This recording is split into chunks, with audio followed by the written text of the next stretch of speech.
বিসমিল্লাহির রহমানির রহিম। প্রিয় শিক্ষার্থীবৃন্দ, অভিভাবকবৃন্দ এবং এই মুহূর্তে যেখান থেকে এই অনলাইন ক্লাসে যুক্ত আছেন সবাইকে আমরা আসসালামু আলাইকুম। শুরুতেই আমি ধন্যবাদ জানাতে চাচ্ছি অত্র একাডেমির অধ্যক্ষ মহোদয় জনাব মোশাররফ হোসেন মুন্সি মুকুল স্যারকে, যিনি তার অক্লান্ত প্রচেষ্টায় এখনও এই অনলাইন ক্লাস অব্যাহত রেখেছেন এই করোনাকালীন মহামারীর সময়ে, এবং আমাকে এই অনলাইন ক্লাসের ব্যবস্থা করে দিয়েছেন। স্যার, আপনাকে অসংখ্য ধন্যবাদ। ভালো থাকবেন, সুস্থ থাকবেন। আজকে আমি মোহাম্মদ তারেক হোসেন তোমাদের তৃতীয় শ্রেণীর গণিত বিষয়ের জ্যামিতি অংশ নিয়ে আলোচনা করব। তোমরা অনেকেই জ্যামিতির যে বিষয়বস্তুগুলো আছে, মানে বেসিক যে পার্টগুলো, তোমরা আমাকে অনেকে ফোন দিয়ে বলেছো যে বইয়ের যে ভাষাগুলো তোমাদের একটু বুঝতে কষ্ট হচ্ছে, এবং স্কুল যেহেতু বন্ধ ছিল তাই আমি তোমাদের সাথে মানে ক্লাসটা চালিয়ে নিয়ে যেতে পারিনি। তাই আমি আজকে সহজ ভাষায় তোমাদের এই জ্যামিতির অর্ধবার্ষিক পরীক্ষার সিলেবাস অনুযায়ী যতটুকু পারবো তোমাদের আমি বোঝানোর চেষ্টা করব। তোমরা সবাই এই অনলাইন ক্লাসটি দেখে আশা করি উপভোগ করবে। এই মুহূর্তে আমি দেখে নিচ্ছি যে আমার সাথে কে কে যুক্ত আছে।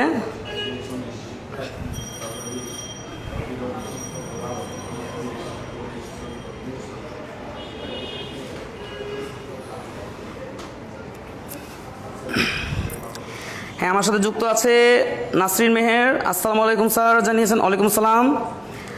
রোমান মাইনুল সালাম দিয়েছে, আসসালামু আলাইকুম। ওয়ালাইকুম সালাম। রাহান আব্বাস স্যার বলেছেন good presentation, thank you sir. Mostafiz sir বলেছেন ভালো হচ্ছে, চালিয়ে যান, ধন্যবাদ স্যার। আমাদের Mohammad Rashed Mia, nice class, thank you sir. Mushfiqur Islam, ভালো হচ্ছে, চালিয়ে যান, ধন্যবাদ স্যার।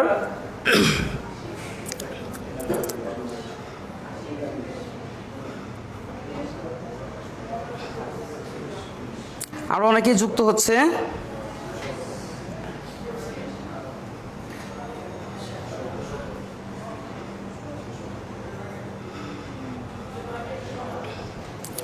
তাহলে আমি এখন আমার ক্লাসে যাচ্ছি।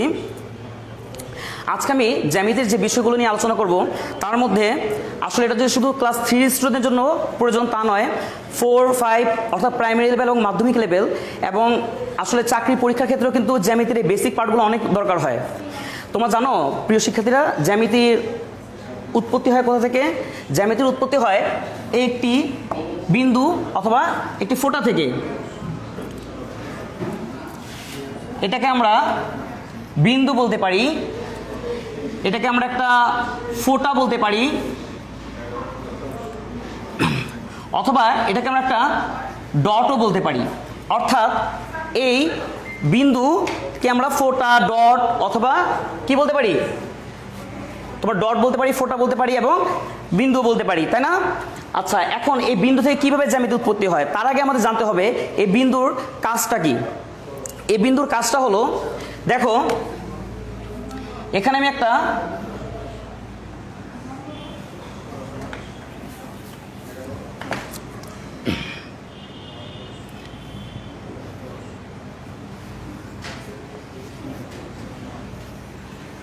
এখানে দেখো আমি একটা কোন আইসক্রিম আর্ট করেছি, তাই না? এবং তার নিচে যদি আমি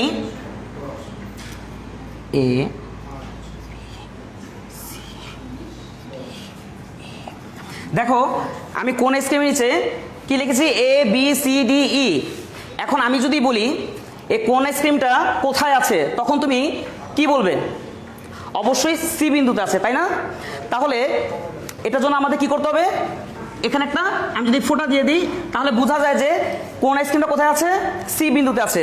অর্থাৎ এ থেকে কি বোঝা গেল? এ থেকে বোঝা গেল যে বিন্দুর কাজ কি? অবস্থান নির্ধারণ করা। অর্থাৎ বিন্দু দিয়ে তুমি বুঝতে পারবে যে এই কোন আইসক্রিমটা কোথায় আছে?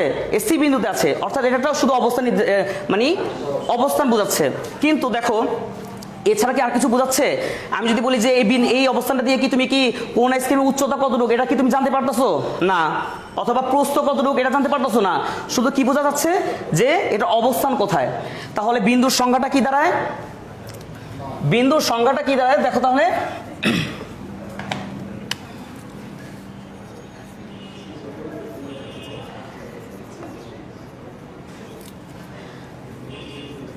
যার দৈর্ঘ্য প্রস্থ উচ্চতা কিছুই নেই,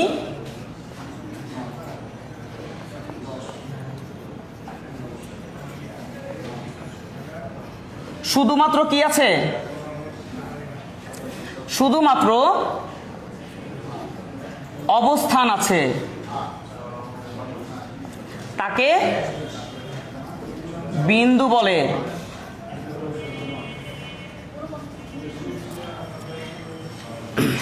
তাহলে বিন্দুর সংখ্যা কি দাঁড়ায়? যার কি আছে, দেখো এটা শুধু কি আছে, দৈর্ঘ্য আছে, মানে দৈর্ঘ্য নেই, প্রস্থ নেই, উচ্চতা নেই, শুধু কি আছে, শুধু একটা অবস্থান আছে, তাকে কি বলে, বিন্দু বলে। অর্থাৎ বিন্দুর তোমার কোনো উচ্চতা নেই, কোনো প্রস্থ নেই, কোনো দৈর্ঘ্য নেই, বেধ নেই, কিছুই নেই, শুধু কি আছে, অবস্থান নির্ধারণ করে। আশা করি তোমরা বিন্দুর সংজ্ঞাটা বুঝতে পেরেছো। তোমরা এটা খাতায় লিখে ফেলো।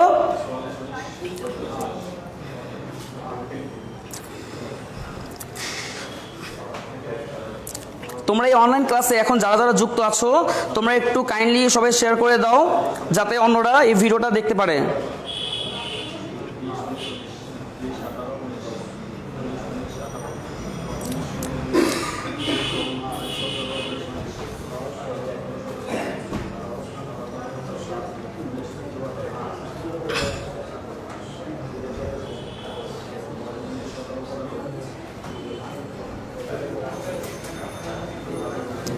আমাদের জাকির ভাই লিখছেন, nice presentation, well done sir, thank you Zakir ভাই।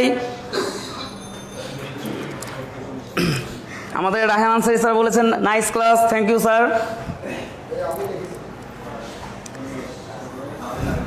জি হ্যাঁ, নীতিশ স্যার লিখছেন, nice presentation, thank you sir.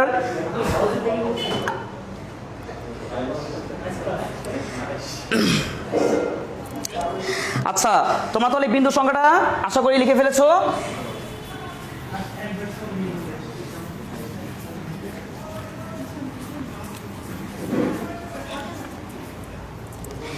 এরপর আমি চলে যাই পরবর্তীতে।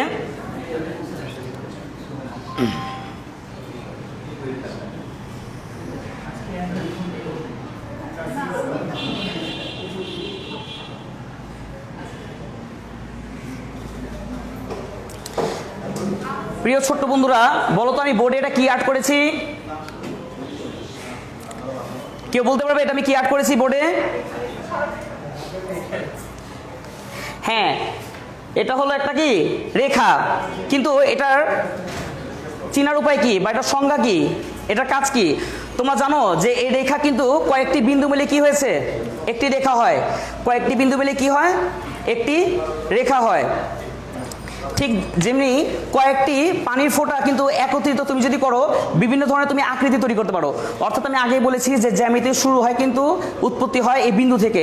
অর্থাৎ এই বিন্দু দিয়ে আমরা অনেক কিছু তৈরি করতে পারি, শুধু তোমার রেখা যে না তা না, আমরা রেখা তৈরি করতে পারি, আঁকতে পারি। তারপর তোমার বৃত্ত, চতুর্ভুজ, ত্রিভুজ সব কিছু আমরা কি করতে পারি, যে কোনো আকৃতি আমরা দিতে পারি এই বিন্দু দিয়ে। তাহলে এই রেখার সংখ্যা কি দাঁড়ায়? দেখো, আমি এই রেখা এঁকেছি, এর দুই প্রান্তে আমি দুইটা তীর চিহ্ন দিয়েছি, তাই না? এটা দ্বারা কি বোঝায়? আচ্ছা, এটা দ্বারা কি বোঝায়? এটা অনেকের একটা ভুল ধারণা যে এটা দিয়ে বোঝায় যে এটাকে আমি আটকে দিয়েছি। না, এটাকে কিন্তু আটকানো বলে না। এটার মানে হলো, এটা দেখো তীরের মতন দেখতে কিছুটা, তাই না? তীর যদি তুমি ছোড়ো তাহলে কি সামনের দিকে কি অনেক দূর পর্যন্ত যায়। অর্থাৎ এটা দিয়ে বোঝাচ্ছে যে এই ডান পাশ থেকে তোমার এটা অনেক দূর পর্যন্ত যাবে, তাই না? এবং এখান থেকেও অনেক দূর পর্যন্ত তুমি বর্ধিত করতে পারবা, অর্থাৎ বাড়াতে পারবা। তাহলে রেখার সংখ্যা কি দাঁড়ায়? যার দুই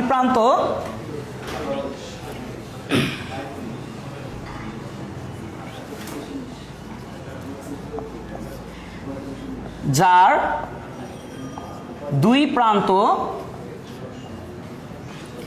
দেখো আমাদের প্রান্ত কয়টা? এখানে দুইটা। অসীম পর্যন্ত বর্ধিত করা যায়।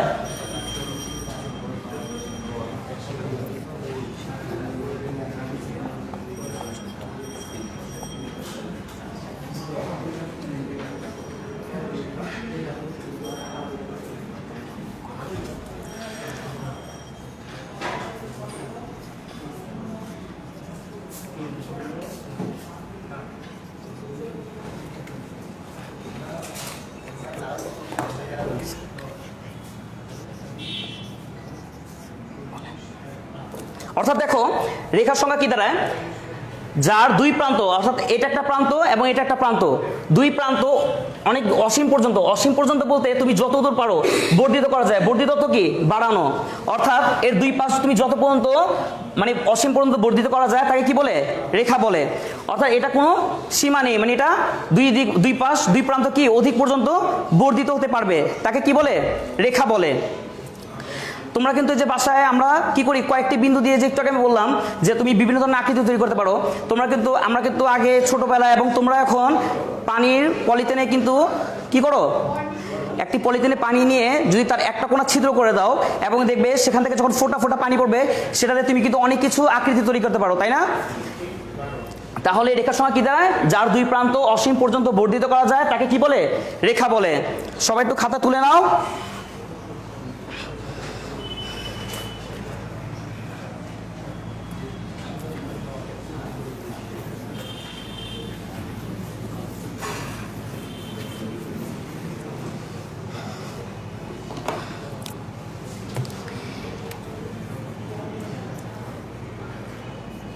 এরপর আসো, আমি আরেকটা এরকম দাগ দিলাম,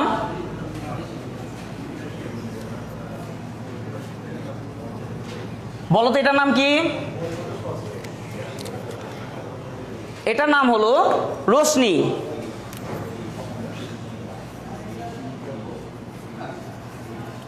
এটার নাম হলো রশ্মি। দেখো রশ্মির সংখ্যাটা কি দাঁড়ায়, আমি এখানে দেখো একটা ফোঁটা দিয়েছি আর এই প্রান্তটা কি করেছি, অসীম পর্যন্ত বর্ধিত করেছি। আচ্ছা এই ফোঁটা মানেটা কি, এটাতে আমি কি বুঝালাম, বলো তো কি?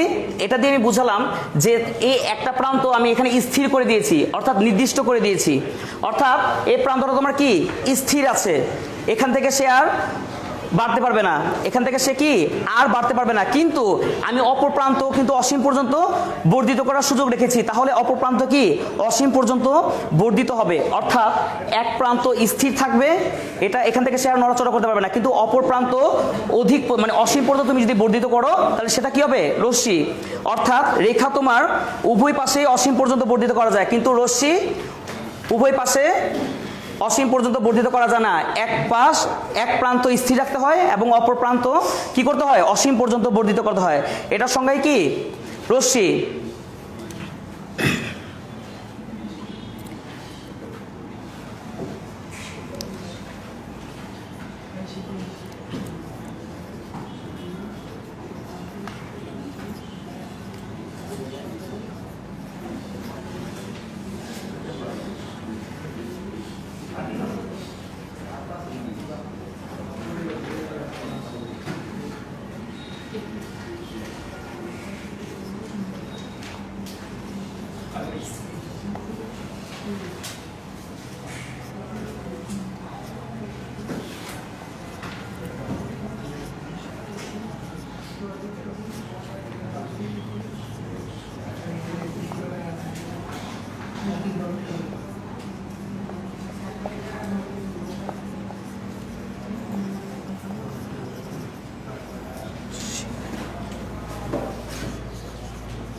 অর্থাৎ দেখো,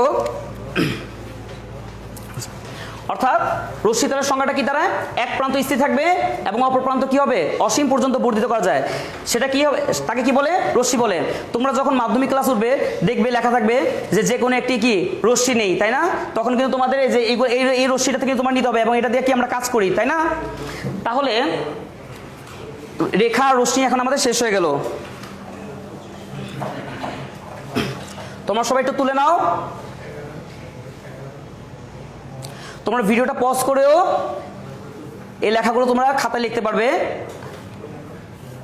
তাহলে আমি মুছে দিই।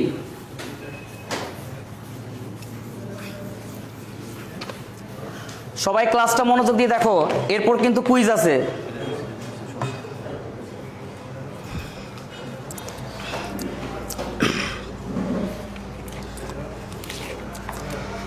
এখন 4 নম্বরে হলো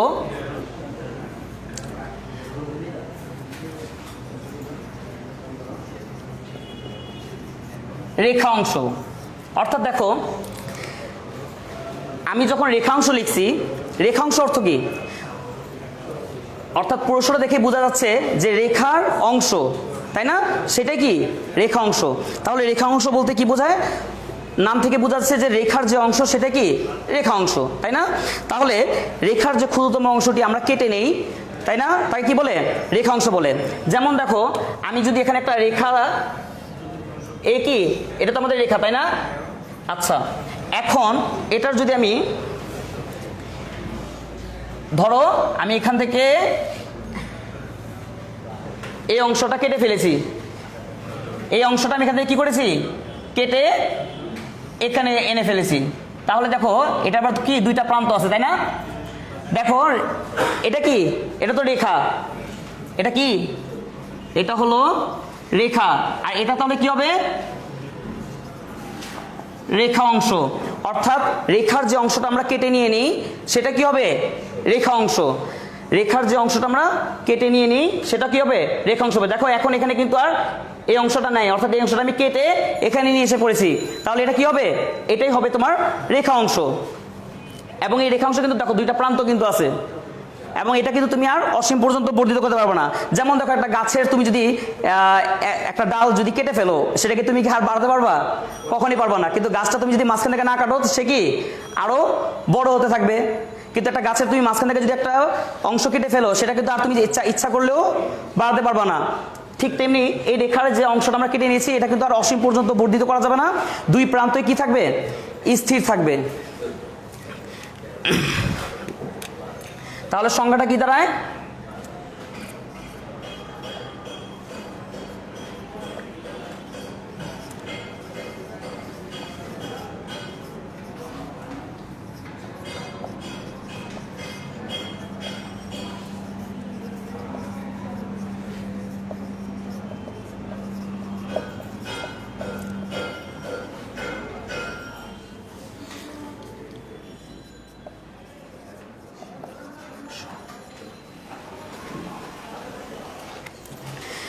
তোমার সংখ্যাটা তুই লিখে নাও।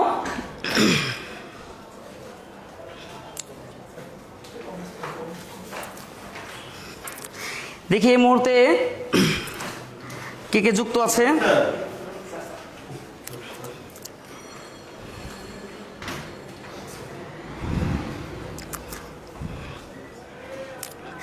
আমাদের মাহবুবা আপা লিখেছেন that is great, thank you madam. Nasim Meher লিখেছেন wonderful presentation, thank you. Roman Mainul লিখেছেন ক্লাসটা খুব ভালো হচ্ছে স্যার, ধন্যবাদ। মোহাম্মদ জাসেম স্যার খুব সুন্দর উপস্থাপনা। তারেক স্যার শুভ কামনা রইল, ধন্যবাদ। আনিসুর রহমান স্যার বলেছেন ফাটাফাটি, স্যার এগিয়ে যান, ধন্যবাদ স্যার। এরকম আসলে উষ্ণমূলক আমাকে না, আমি একটু বাংলা বার কমই পারি, যাক ভালো লাগলো।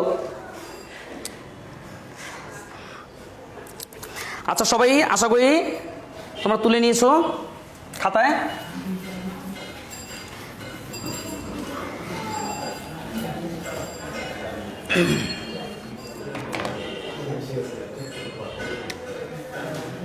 এরপর হলো 5 নাম্বার। 5 নাম্বার হলো কোণ।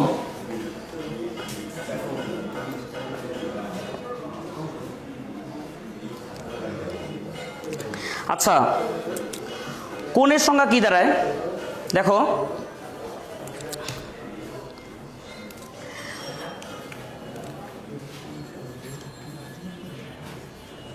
দুইটি রেখা যখন একটি বিন্দুতে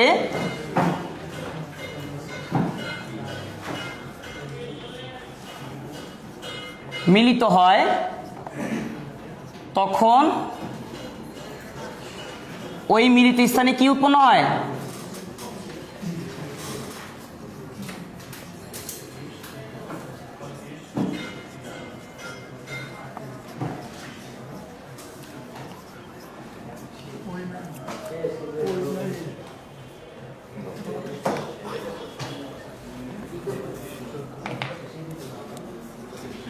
তখন ওই মিলিত স্থানে কোণ উৎপন্ন হয়। দেখো দুইটি রেখা, তাই না? তাহলে আমি যদি এই একটা রেখা আর এই একটা রেখা যদি মিলিত করি, তাহলে এই যে মিলিত স্থানটা দেখো ভালো করে, এই মিলিত স্থানে এই যে উৎপন্ন হয়েছে এটা কি, এটা হলো কোণ। এটা কি, এটা কোণ। তাহলে বলো তো এই মিলিত স্থানটার নাম কি? এই মিলিত স্থানটার নাম হলো শীর্ষবিন্দু। এই মিলিত স্থানটার নাম কি?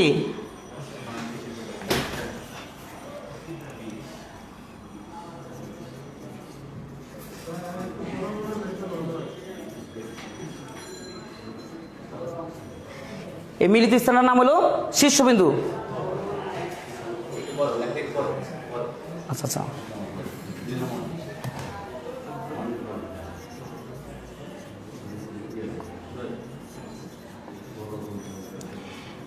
দেখো এখানে যে এই যে বিন্দুটা মিলিত হয়েছে, দুইটা রেখা যখন একটা বিন্দুতে মিলিত হয়েছে, এই বিন্দুটার নাম কি? এই মিলিত স্থানকে কি বলে? এই মিলিত স্থানটার নাম হলো শীর্ষবিন্দু। অর্থাৎ শীর্ষবিন্দুতে এসে কি হয়েছে, তোমার এই দুইটা রেখা একসাথে মিলিত হয়েছে। এবং দেখো তাহলে আমাদের কোন কোনটা, এই যে এটার নাম হলো আমাদের কোণ, এটার নাম হলো আমাদের কি? কোণ। অর্থাৎ এই মিলিত স্থানে তোমরা সবসময় মনে রাখবা, তোমাদের অনেক সময় কিন্তু যে এক কথায় প্রকাশে কিন্তু আসে যে দুইটা রেখা যখন একটি বিন্দুতে মিলিত হয় সে বিন্দুটার নাম কি, তাই না? সে বিন্দুটার নাম হলো শীর্ষবিন্দু।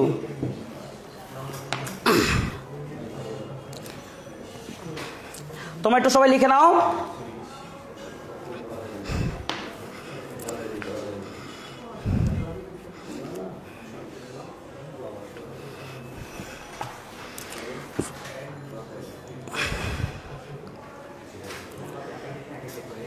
আশা করি তোমরা সবাই তুলে নিয়েছো।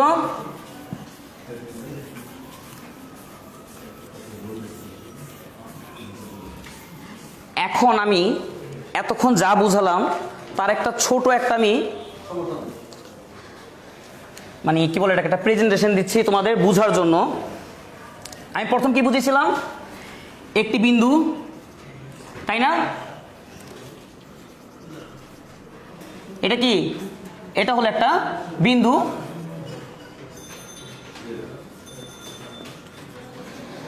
এই বিন্দুটাতে কি হয়, এই বিন্দু যার শুধু কি আছে, অবস্থান আছে, দৈর্ঘ্য নেই, প্রস্থ নেই, উচ্চতা বা বেধ কিছু নেই, শুধু কি আছে, অবস্থান আছে। এবং এই বিন্দু দিয়ে কি হয়, কি তোমার জ্যামিতির উৎপত্তি, তাই না? তারপর আমি কি মানে কি দিয়েছিলাম,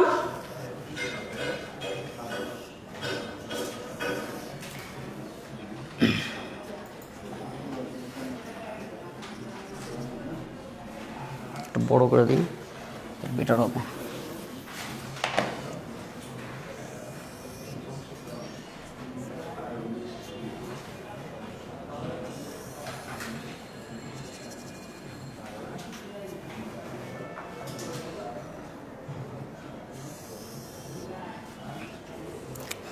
এখন দেখো আমি এতক্ষণ যা বুঝলাম আমি আবার তোমাদের রিপিট করছি শর্টকাটে।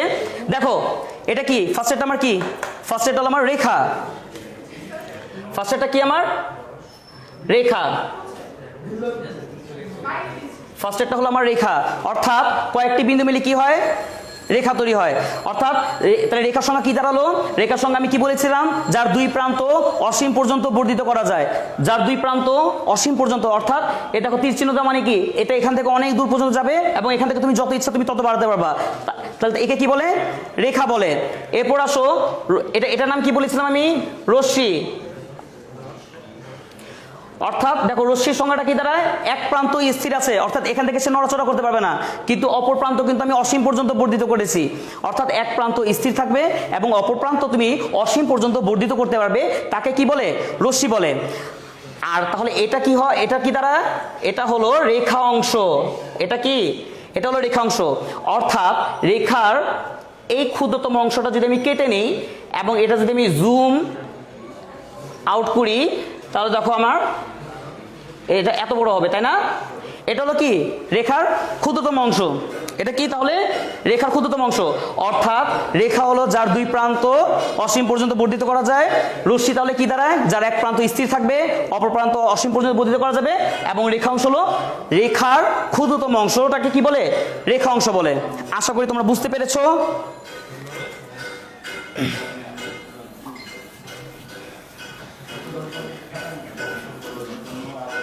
এখন হলো কুইজের পালা, সবাই রেডি হও। এতক্ষণ এখন বোঝা যাবে যে কে কে ক্লাসে মনোযোগ ছিলে।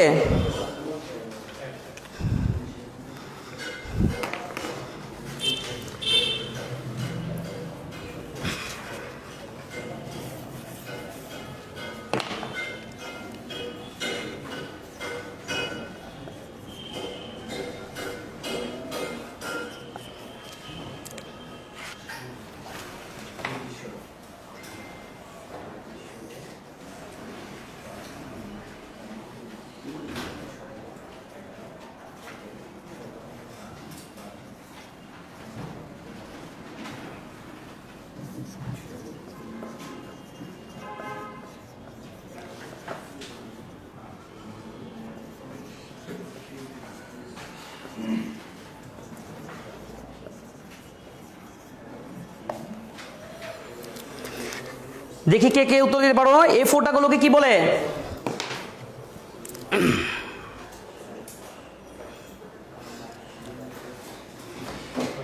এই ফোঁটাগুলোকে কি বলে? এই মুহূর্তে আমাদের সাথে যুক্ত হয়েছেন Faraz sir. Excellent sir, go on. Thank you Faraz sir.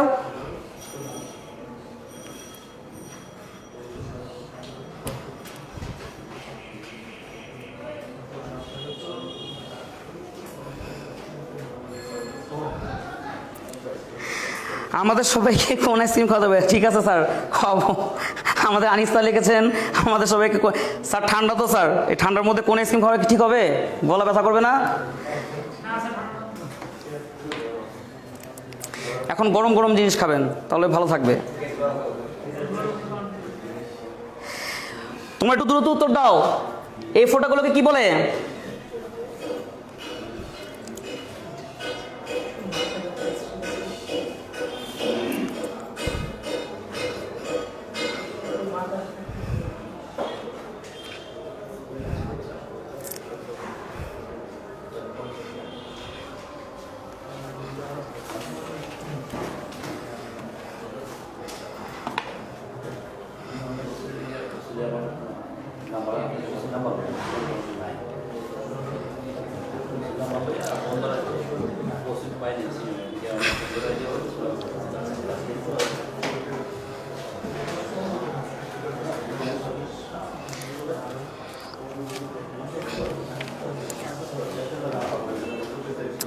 আমাদের রহমতুল্লাহ তানবীর বলেছে বিন্দু। হ্যাঁ, সঠিক উত্তর। তোমাকে অসংখ্য ধন্যবাদ।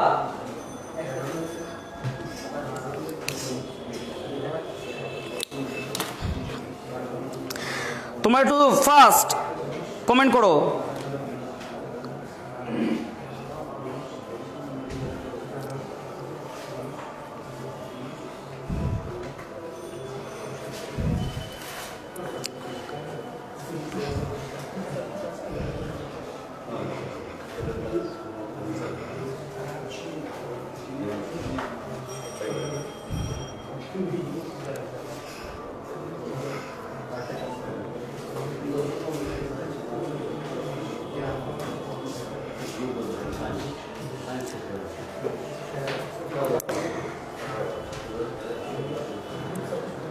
তাহলে এটা সঠিক উত্তর কি হবে?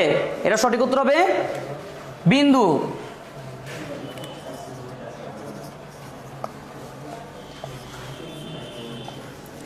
এটা সঠিক উত্তর কি হবে? এটা সঠিক উত্তর হবে বিন্দু। সেকেন্ড কুইজে আমরা চলে যাই।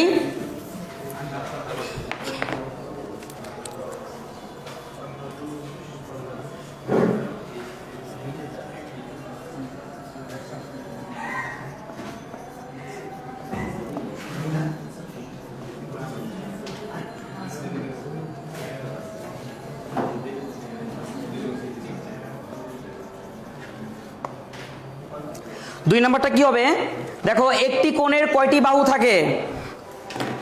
তোমরা একটু সবাই দেখো, একটি কোণের কয়টি বাহু থাকে? দ্রুত উত্তর জানাও আমাকে, দ্রুত উত্তর জানাও।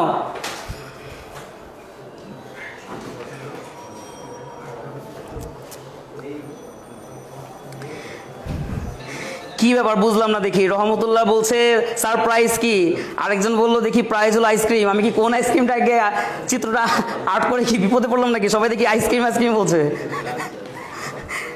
এখন ঠান্ডা, তাহলে তো দেখি অন্য কিছু আর্ট করা উচিত ছিল। চকলেট।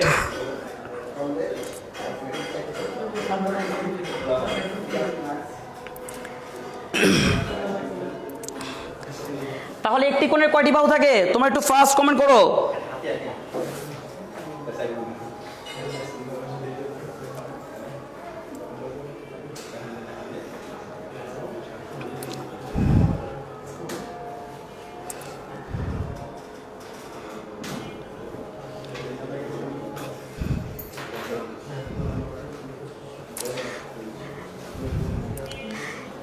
হ্যাঁ, তাসফিয়া খাতুন ক্লাস 3 তুমি যুক্ত হয়েছো, তোমাকে অসংখ্য ধন্যবাদ।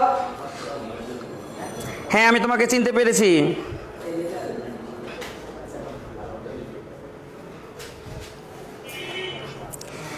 কেউ মনে হয় ক্লাসটা মনোযোগ দিয়ে দেখেনি, কেউ দেখি উত্তর দিতে পারছে না, সবাই দিকে অমনোযোগী।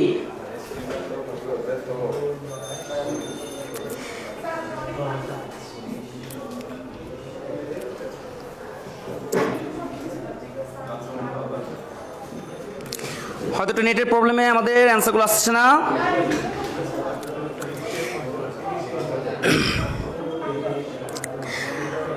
আচ্ছা, তাহলে একটি কোণের কয়টি বাহু থাকে?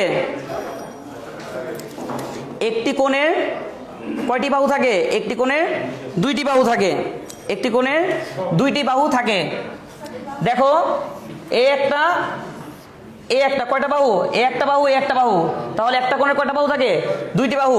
উত্তর কি হবে? দুইটি।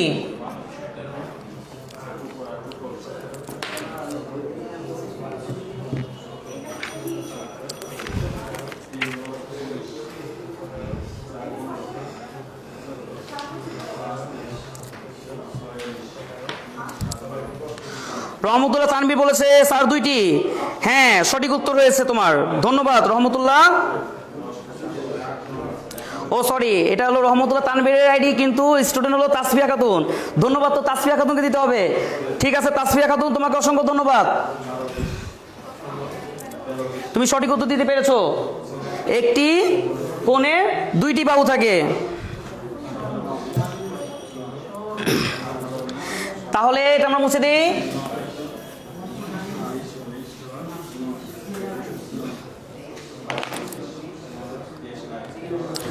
তোমাদের আমি কিছু হোমওয়ার্ক দিয়ে দিই, এটা তোমরা বাসায় তুলে প্র্যাকটিস করবে।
তোমার এই হোমওয়ার্কগুলো একটু লিখে নাও, বাসায় এগুলো প্র্যাকটিস করবা। আশা করি তোমরা সবাই ক্লাসটা উপভোগ করেছো এবং আমার সাথে যুক্ত হয়েছো। সবাই ক্লাসটা শেয়ার করে দিবা। আর তোমরা বাসায় বেশি বেশি করে পড়াশোনা করবা। তোমাদের অর্ধবার্ষিক পরীক্ষার সিলেবাস অনুযায়ী আমি এটা নিয়েছি। তোমরা অর্ধবার্ষিক পরীক্ষার যে সিলেবাস অনুযায়ী তোমরা বাসায় তোমাদের পড়ালেখা চালিয়ে যাবা। তোমাদের যে একটা শীট দেওয়া হয়েছে ওই শীটটা ফলো করবা। আর তোমাদের অর্থাৎ এই যে কি বলে বিশেষ পরীক্ষা 2 এর জন্য তো অবশ্যই তোমার 26 তারিখে তো আসছো, দেখা হবে। সবাই ভালো থাকবে, সুস্থ থাকবে। আসসালামু আলাইকুম।